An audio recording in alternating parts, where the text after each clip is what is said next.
değil.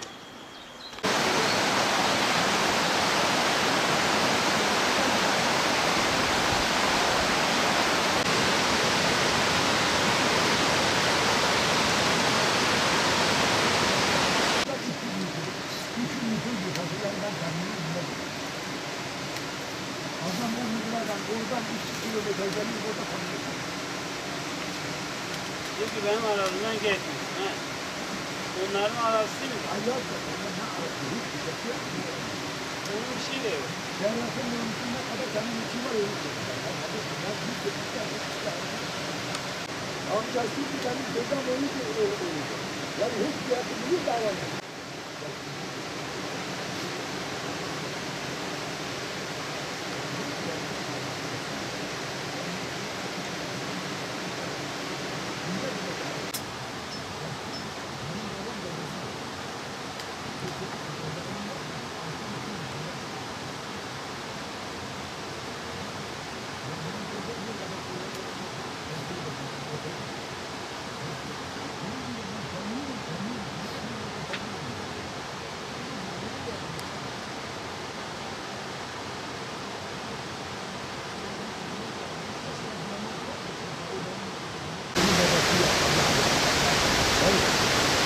Oradan buraya gelip bir daha gelecek.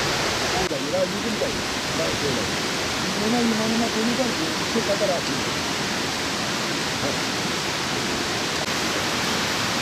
Hadi bir bakayım.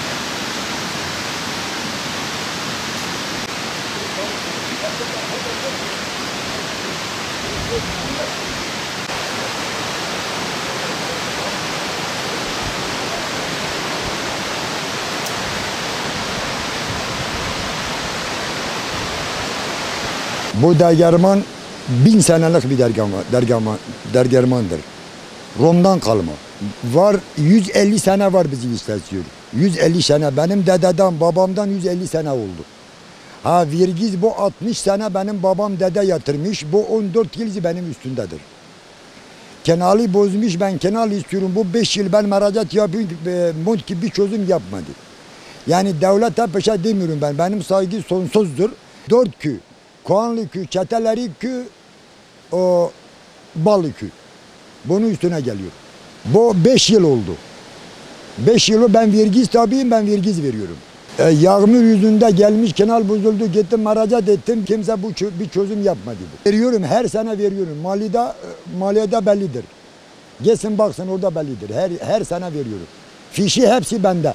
Bir tane köy bak bitiş zoruna kalıyor, degerman götürüyor orada bak. Yol gelsin, bu kanalı yapsın, şu degerman çalışıyor, degerman hazırdır. Bizi evde çürüyor gidiyor, biz Bitlis'e götürüyor, Paprika'yı götürüyor, çürüyor gidiyor, böyle oluyor işte.